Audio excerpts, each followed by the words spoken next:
Hello, it's just David here with my weekly message and increasingly wild lockdown hair. Now, generally in these videos, I try not to do too much in the way of the practical stuff because Jane does a very good job of sending out an email update, and we tend to put things into that. But I thought I would just say one or two things, and then the last one will lead on to sort of this week's message.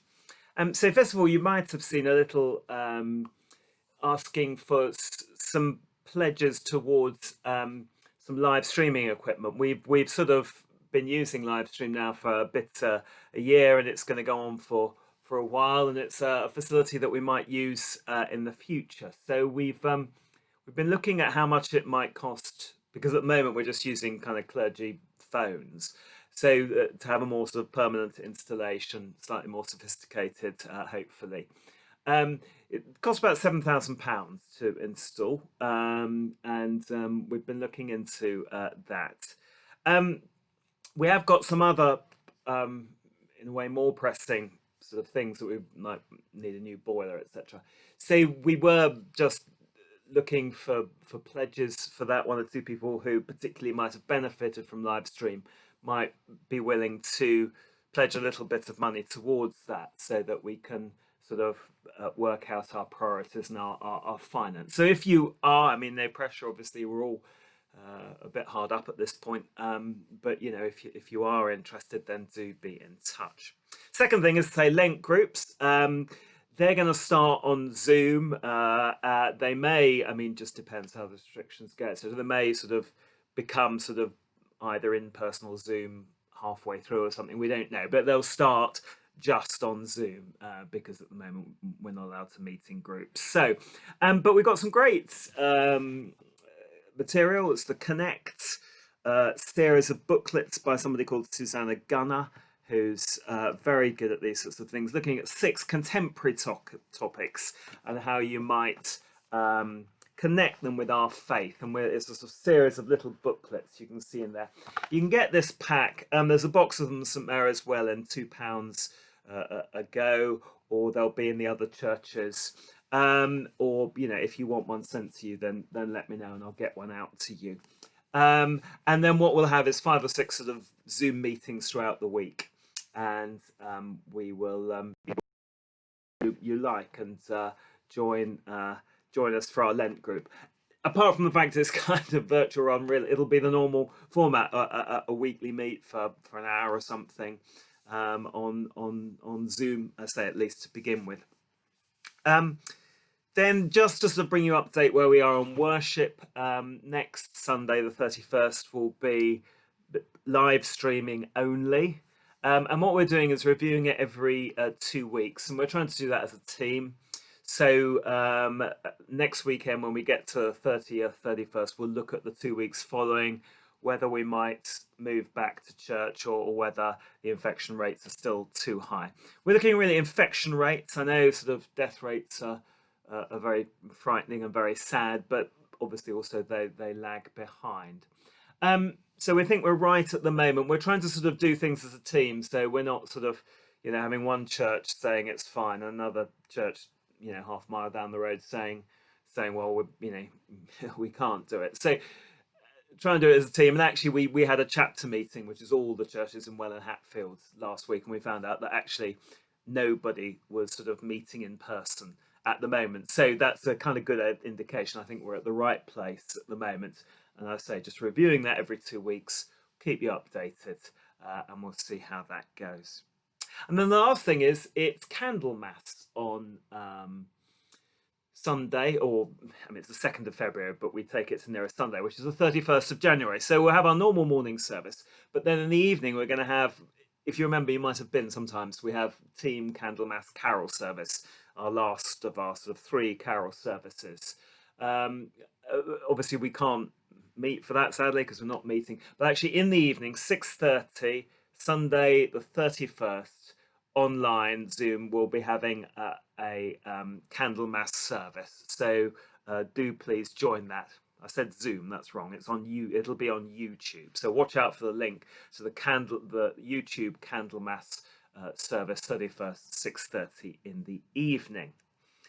So I thought I would just sort of then reflect a little bit about Candlemas, because I think one of the things about Candlemas, it's the story of Luke's gospel, the presentation of Christ in the temple. So just to recap, you might remember 40 days old, Jesus is taken to the temple. That's what's 40 days after Christmas. 40 days old, he's taken to the temple by Mary and Joseph. They meet Simeon, who says the Nunc Dimittis, Lord, now let thy servant depart in peace according to thy word, for mine eyes have seen thy salvation. And then Anna meets Anna as well. And it's the last of the infancy stories. The next time we meet Jesus in Luke's gospel, he'll be 12 years old in the temple. So it's a way that we end the Christmas season, the last of his stories, as a baby. And Luke, as he quite often does, puts Jesus in the temple, and starts and finishes his gospel more or less in the temple. It's an important place for Luke, which is interesting because he's a Gentile. And I just wanted to think about that, how that relates to buildings. And particularly because our buildings are, as I say, generally at the moment, closed to communal worship. They're open to private prayer, by the way. So if you want to go in them, that's absolutely fine. But closed to communal worship. And I just wanted to think, therefore, of the way we relate to buildings a little bit, because I've seen various somebody coming in about how important buildings are. The temple is an interesting one because the temple for Jews at that time was a place where God was. It wasn't just a place to meet. I mean, there was the holiest of holies in which God's Shekinah, his presence, resided. And that idea of God sort of traveling with his people, first of all in a tent and then in a temple, was very much part of the Jewish tradition.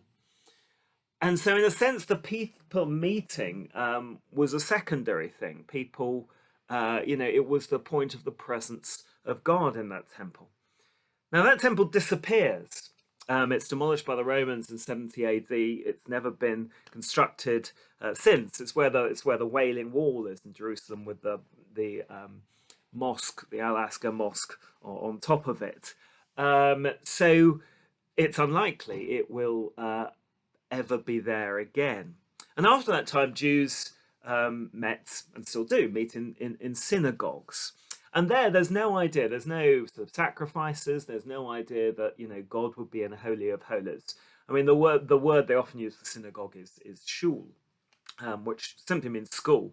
It's a place to gather to teach. And whereas there was one temple, and there could only, in a sense, ever be one temple in Jerusalem, you can have synagogues everywhere, like churches. So a very different way they relate to those two sorts of buildings.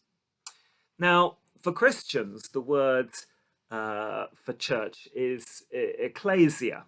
And it's an interesting word because what it means is an assembly of people. Now, first of all, in fairly sort of secular buildings, it was a place for people to meet.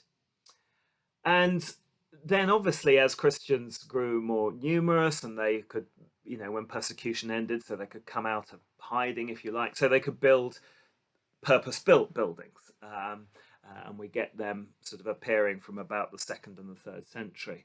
And so then the ecclesia has, the gathering has a building which it can meet in. And Christians sort of have taken a sort of, I suppose, a middle way between that idea of the temple as the place where God is, and then a sort of just a meeting hall. And we've sort of said that, yes, the important thing is the gathering of the people. And I think that's quite interesting today, because sometimes, people are talking about where is the church closed or open? And it's often to do with the physical doors of the building. And I think it's actually the ecclesia is open if people are able to gather. So at the moment, I think we kind of are shut because we're not really gathering, even if the church doors are open.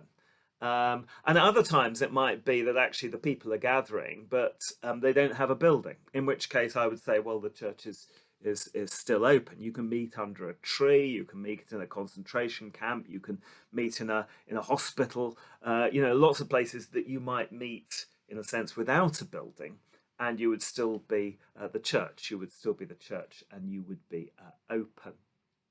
But Christians have also thought that there are very special places where, and I think some of our churches are ones where we talk sometimes about thin places, and that's a kind of sort of Celtic term. And what they meant was that the veil between heaven and earth was thin, and very often that's to do with places where there has just been prayer and worship for a very, very long time. And I say our churches are some of those places. That idea that somehow, just it's steeped in prayer and worship. So, there is a sense in which that is a special place where heaven is close and we might meet God. It's incidentally nothing particularly to do with the architecture or the richness of the building or anything like that. It is to do, in that sense, where you find that idea with to do with the continuity of prayer and worship of the Christian community in that place. So as I say, that came out of a little reflection about Candlemas, that idea of buildings, about the importance they have for us, that sense of place, which has always been part of the Christian tradition. But then when we think about, the church, the ecclesia, is it open, is it closed? And we've seen various kind of iterations of this in lockdown. And I think, the important thing is that gathering of the community in worship. That's the ecclesia. And I say, obviously a building helps that, and we look forward to the time when our buildings are back. But of course it can happen without a building as well. And the church isn't a building, as people quite rightly say. It is a gathering of people together in the name of Jesus. Thank you.